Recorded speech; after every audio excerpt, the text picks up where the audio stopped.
watched the pictures and I didn't see you there. I don't know if you were there, but what did you make of everything that happened yesterday at Pram Pram? Nathan, thank you, and good morning to your cherished viewers and listeners. Yes, I was not there, and I took a position not to go, even though I had an invitation to go, but I decided not to go because the way our Congress has been structured in recent times, especially under Mr. Ketokreku, I think that it makes no sense for me to appear there. My reasons are very simple. They are trying to copy, the leadership of the FA now are trying to copy what pertains in FIFA and CAF. But trust me, FIFA and CAF congresses are quite different and unique in character, because in those areas, it is countries that are represented. But when you come to a member association having its Congress, I personally think that it should be an avenue to take stock of what has happened or what has transpired throughout the year under review. And so you don't go to FIFA Congress and think that it is done in FIFA Congress this way, and that when I come to my country, this is how I want to structure the Congress. And I can take you through. Okay. Now you go to GFA Congress, its activities report are read by the General Secretary, or is read by the General Secretary. The President gives his speech, audited account is explained, and if there's an amendment, we vote on it. Even on an amendment, the issue is not able to be debated, and then a decision is taken or a vote is taken on it. So if you have such a structure, it is as good as me sitting at home today reading the President's speech, reading the General Secretary's speech or the activities report. I already have a copy of the audited account. So what is the essence of me traveling all the way from here to Pram Pram to go and listen to the speech of Mr. Ketokreku? I don't think that I should waste my time to do that. Now, the way the Congress has been structured, also, it says that if you have any issue at all when you receive the convocation document, if you receive the convocation document and you have any issue at all, what you need to do is to write to the General Secretary raising the issues. Now what they are doing is that certain people has been targeted. So knowing very well that this document that we sent, this club A, B, or C will raise issue.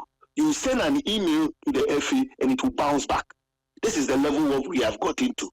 Now, the last one, the last straw, which I've even heard, I heard yesterday and I continue to hear it this morning, is that the media were prevented from entering the Congress ground to even, you as a media, you always go to observe. No media man go to Congress to take part in the deliberations or discussions. Yeah. And if it has gotten to the level where, when it suits them, they quote FIFA. Who says that FIFA media men are prevented from covering FIFA Congress? The reason why you cannot even prevent media from covering FIFA Congress is that, look, there may be a media man sitting as FA president like we have today. Like Mr. Ketokreku is a media man. So if you prevent people from the media from covering FIFA Congress, the man sitting there himself is a media man. What if he has a media outlet where you leak everything to them? It makes no sense preventing media men from covering our Congress. Then in another breath, we come to seek the media support to promote our games. What are we doing? And I'm so disappointed in the administration and the leadership of Mr. Ketokreku, especially when Mr. Ketokreku is a media man, the General Secretary is a media man. I'm very shocked. This is a man who wrote at the back of transparency. The hallmark of my administration will be transparency. That's what is captured in Mr. Ketokre's manifesto. I'm so disappointed. Interesting thoughts there. Anyway, let's proceed with the interview. George, there was something that happened yesterday. My colleague Raymond mentioned it. I also observed. A few other people have commented. There were several amendments that were proposed, but in the end, all of us observed that there was one vote that was taken to cover all the amendments. You have had several experiences at the Congress. Is this something that happens often, that we bunch amendments together or proposals together and then we cast one vote on all of them, or they have to be divided into smaller parts so we vote on each one? Nathan, thankfully this morning I have raised this issue at a different network. And like you said, I have been fortunate to have attended different FIFA congresses and CAF congresses. At the point when Mr. Kwesi Nyantakyi was the CAF vice president, I was in charge of most of the votings and the decisions, especially during Ghana's decision. I vote in favor of Ghana. Later, let me even take you through how even it's done in FIFA. In FIFA, the executive council is sitting in front of all the other delegates. Now, behind them is a big screen. And then in front of each member association are a three knob connected to the big server. So the particular amendment will be projected on the screen. And then the member association, if you are for it, you press green. Okay. If you want to abstain, you press yellow. If you want to vote against, you press red. So nobody sees what Ghana voted for or what Cote d'Ivoire voted for, whether Cote d'Ivoire voted for the amendment or no, because it's just right in front of you. Now, that's the first one. The second one, even tied to your question. I have never seen an amendment where two different issues, and now here, let me explain. The issues are, it is the first time you are proposing a woman to become a second vice president. Already on the executive council, it said a woman. This time round, you are proposing that woman should become a second vice president. It's a completely different text. And then at the same time, you are also proposing that the term limit of the president must be increased from 2 terms to 3 terms. These are two different things. I may be for the woman becoming a second vice president, but I may not support the president becoming going for a 3rd term. Yeah. So in a case like this, for example, because a woman is becoming a second vice president, you may get all the women Premier Division clubs who are present to vote for, because one of them is coming in as a second vice president of the federation. But because you've lumped them together, you are forcing that member to decide on the two. And this is not done anywhere. Right away, let me tell you later what is happening. You see, the GFA statutes, the statutes of 2019, which we accepted, which we are working with, has prescribed how an amendment should be done. And particularly Article 34. It's so clear. When we go to Article 34.2, it says that a member may propose for an amendment. Such a member must put it into writing and send to the General Secretary of the Ghana Football Association. That amendment will only be valid. It will only be valid provided that 1/3 of members of Congress has supported in writing. Okay. Now, you have invited me to come to Congress. You have shared the agenda and the convocation of Congress. You send it in advance. I pick my document, and I don't know whether Nathan FC, supported by Immortals FC and other members, saying that we support this. It's nothing like that captured in the document. Now, based on the way Congress is structured under KET, the only option and avenue for such a member is to write back to the General Secretary and say, Mr. General Secretary, I have received the convocation of Congress. I've gone through my document. I can't see the club that is proposing for amendment of this particular article. And also, I cannot see the supporting members in the document. Now, what they have done is that you try to send and they will not even respond. So at the Congress grounds, it cannot even come up for debate. This is where we've got into. This is dictatorship excellence. I can't believe this. This is what is happening in our football now. And then to the biggest one on the table, the amendment to extend the term limit of the office of the president of the association from 2 to 3. Of course, before all of this, you clearly stated your position that you were not in favor. But just your thoughts on how the voting went, what people said. There were 6 people who went against, 3 who abstained, and a large number of 114 who decided to agree to that extension. What did you make of this, the parting of voting and what Congress determined yesterday? You see, Nathan, like I've already explained to you, I've explained how voting is done on such a sensitive issue in FIFA or CAF. Yeah. I've just explained that to you.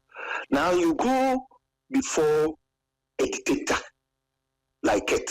What he's just doing is more than a dictator. Look, you go before him and he says that whoever is in support of this motion, raise your hand. That's how this amendment was done. And let me tell you, I'll share my personal experience with you. During the 2023, in preparation for the GFA election, I met a club owner. And this club owner, now I'm not even afraid to mention his name. Maybe in the past I could have shelved it, but now I can't. You can decide not to mention his name. That's fair, but yes. Or you want to mention his name, you can go ahead. And I'm saying that at this point, you are not afraid to do so. No problem. No, at this point, I will mention his name. No problem. At this point, I'll mention his name. This member owns a club at the Premier Division, and he's a member of Parliament. So I drove to Parliament House personally. Then I said, Honorable, I've come to see you. I want you to endorse my form so I can contest the GFA presidency. And these are my reasons. Right away, so, George, you should have come earlier. Your opponent had come already, so I've endorsed him. Then I said, Honorable, but as far as I'm concerned, the nomination has just been opened. So how on earth would my proponent, or he came early this morning ahead of me. He said, He didn't say anything. He only said, Then he left. That's all, Honorable. Thank you for the opportunity given me to at least to even speak to you and all that. Yeah. Then I left. Now, fast forward, this man is the owner of Iswatrema FC, whose club went on relegation. Okay. And look at the circumstances under which Iswatrema went on a relegation. And take a trip by your members and go to Nswatre and go and see the investment that man, the amount of money the man pumped into that community and the thing he has done for football. Today, it's quit football and it's gone waste. You know why? And I had a chance to talk to him in his difficult days. He said, but George, I did not come into football to make money. I came to football to help the youth around my community. Now, an incident of football has happened. The FA president had traveled all the way to Kumasi to meet Kumasi Asante Kotoko. But between Kumasi to Nswatre, the man couldn't find it prudent to even come and say, oh, Honorable, what actually happened? Based on that, he thinks that he doesn't belong to the football association, so he's quitting football. And that's how the man quit football. So sometimes, people take positions because, well, sitting there, and I've heard a lot of club owners who told me that, hey, relegation. When I hear those things, I laugh in my head.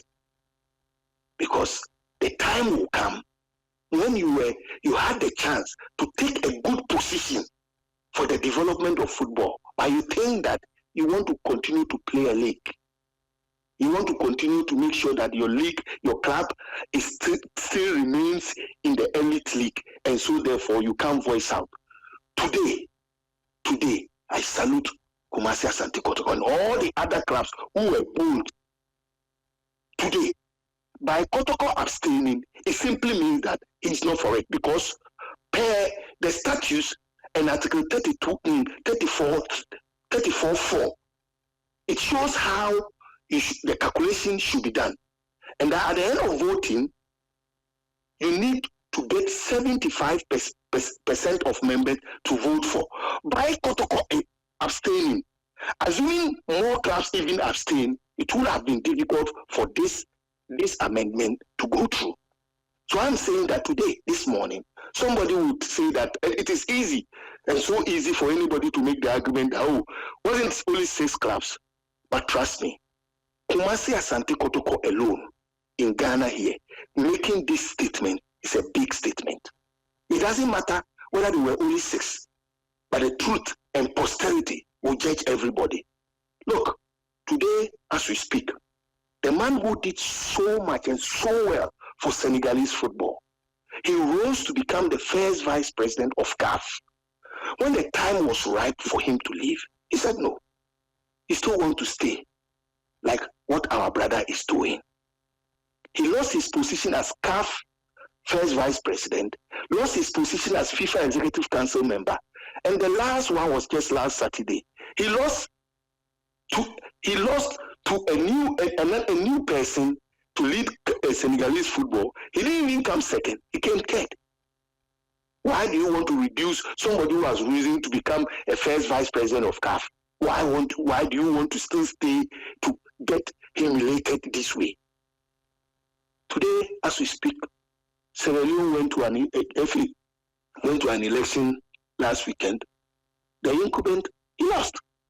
No matter what, a time will come. You can continue to manipulate the people. You can continue to manipulate the people, but the day will come that people will be wise, like what Kumasi Asante Kotoko and others have done. All right, finally, George, following the acceptance of the extension of term limits, some people ask that, okay, so should the current GFA president benefit from this, i.e. in 2027, should he contest? Some people say no, he shouldn't contest, and there's a conflict of interest and all.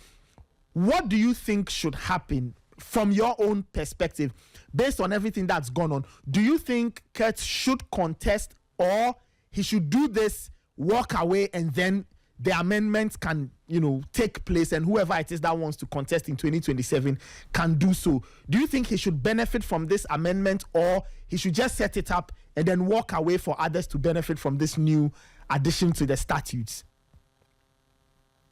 Peter, for me, I believe in the rule of law.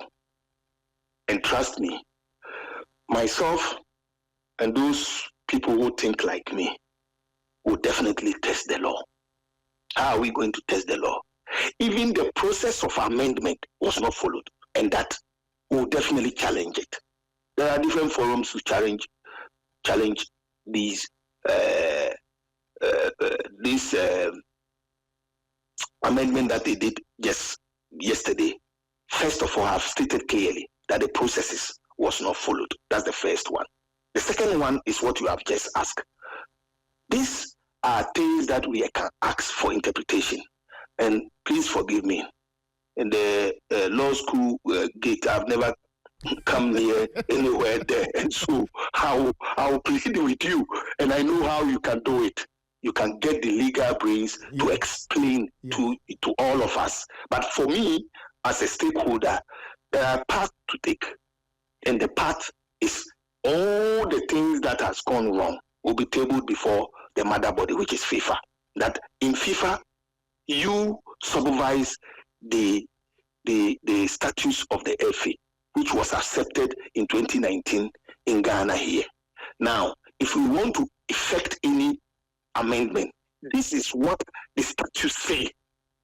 And I am stating clearly that before even GFA comes to FIFA to ask that, okay, we want to amend part of this, you should have sent to GFA to say that Accra Hasufuk or Wasunta or New Dubias is proposing an amendment to this, and that is being supported by 1/3 of members of Congress, and these are the numbers. This letter should have gone to FIFA.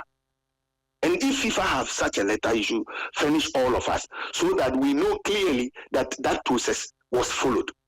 2, as a member here sitting in Ghana, inviting me to come and vote on a subject, I should be furnished with a document which says that when I go, this is how I will vote. You brought the members to Congress without furnishing them this document. And so we will go through the FIFA processes. The last one in the law court of Ghana. Because no law supersedes the laws of the country. So we'll go through the processes. And I can tell you that at the end of the day, if the decision is that nothing has been done wrong and everything that was the decision that was taken in Pram yesterday is the way to go, we'll support it, because I'm a Democrat and I support rule of law. So, okay. So, do you think Mr. Okregu should benefit from this or not, or you want to go through the law to see what the law says? Oh, exactly. Why should he? Per the layman's way of thinking, why should he? Because as far as I'm concerned, in this country, we've made to understand, and it's not only, you see, Nathan, Kenya practice the same regulations as us. Yeah. In fact, I will forward you the Kenya statutes. I'll send it to you. Okay. For them, it is strict 2 terms, same as us. Now, the last Kenya FA president, Nick, tried to change as it has been done now. He didn't benefit.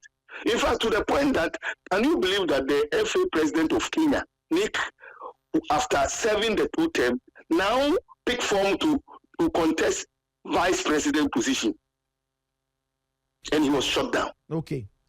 Yes, Kenya here. You can get any of your media. I mean, I know your tentacles are long. You can call a correspondent from Kenya and they brief you on all some of these things. And some of us are aware of that. So in the coming days, it's going to be very interesting.